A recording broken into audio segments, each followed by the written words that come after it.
13 YCP 2 అసెంబ్లీకి సంబంధించిన సమాచారం వస్తోంది.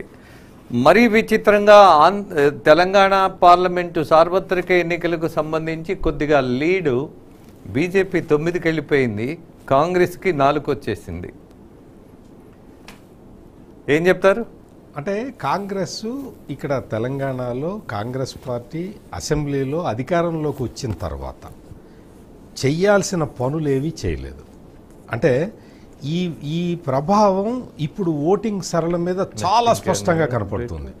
ఎట్లా అంటే మీరు కాంగ్రెస్ పార్టీ మీద చాలా ఆశలు పెట్టుకున్నారు. అసలు కాంగ్రెస్ పార్టీని తెలంగాణలో గెలిపించింది కేసీఆర్ యొక్క అహంభావపూరితమైన ఒక ప్రవర్తన కారణంగా కాంగ్రెస్ పార్టీ గెలిచింది. ఓకే, కేసీఆర్ అంత హై హ్యాండెడ్నెస్గా ప్రవర్తిస్తున్నాడు కాబట్టి కేసీఆర్ని దించాలి అని అనుకొని కాంగ్రెస్ని గద్దెక్కించారు. అంటే కాంగ్రెస్కి అంత పాజిటివ్ ట్రెండ్ గెలిచినా కానీ ఆ తర్వాత సెట్ కాలేదు. అది సెట్ చేసుకోవడంలో కాంగ్రెస్ లీడర్లు అందరూ కూడా ఫెయిల్ అయ్యారు.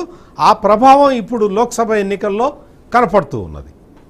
ఎస్, ఇప్పుడు ప్రధానంగా ఇప్పుడున్న అప్డేట్ సత్యమూర్తి గారు, ఆంధ్రప్రదేశ్కు సంబంధించి జనసేన పార్టీ 8, బీజేపీ 1, అలాగే టీడీపీకి 47, వైసీపీకి 6. ఇది క్లియర్ కట్గా ట్రెండ్ ఉందండి. ఇంకా ఎక్కువ స్థానాల్లో టీడీపీ లీడ్లోకి రాబోతున్నదండి. ఆ లీడ్ ఎలా ఉండొచ్చు అంటారు? నేను జోస్యంగా మాట్లాడట్లా ఇవాళ.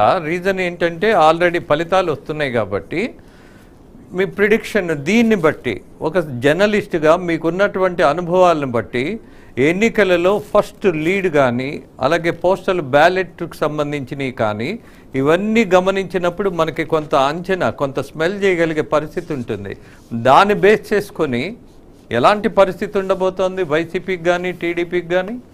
అంటే ఇక్కడ ప్రధానంగా ఏంటి అంటే మన అబ్జర్వేషన్స్, మనం ఎట్లా ఉంది, ట్రెండ్ ఎట్లా ఉన్నది, ఓటర్ ఆలోచన ఎట్లా ఉన్నది అనేది అసెస్ చేయటం అనేది అది మనకి వృత్తిరీత్యా మన పని అదేనండి.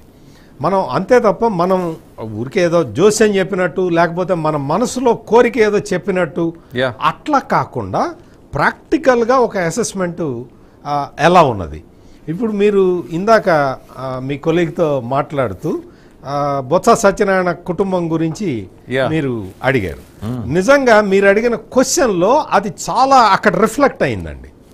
మొత్తం అంతా ఈయన కుటుంబం వాళ్ళేనా, ఈయన కుటుంబం, ఈయన ఒక చోట పోటీ చేస్తాడు, ఈయన భార్య ఒక చోట పోటీ చేస్తుంది, ఈయన మేనల్లుడు ఒక చోట పోటీ చేస్తాడు, ఈయన తమ్ముడు ఇంకో చోట పోటీ చేస్తాడు, మొత్తం ఈయన రాజ్యమేనా ఉత్తరాంధ్ర మొత్తం అనేది ప్రధానంగా నాకు కనిపించిన విషయం అండి. అదే అక్కడ ఇప్పుడు ఈ రోజున రిఫ్లెక్ట్ అవుతూ ఉన్నది. మరి అదే రిఫ్లెక్ట్ అయితే చంద్రబాబు గారి విషయానికి వస్తే ఆయన బియ్యంకుడు బాలకృష్ణ పోటీ చేస్తున్నాడు, కొడుకు పోటీ చేస్తున్నాడు, అలాగే వైజాగ్లో ఆయన బంధువే.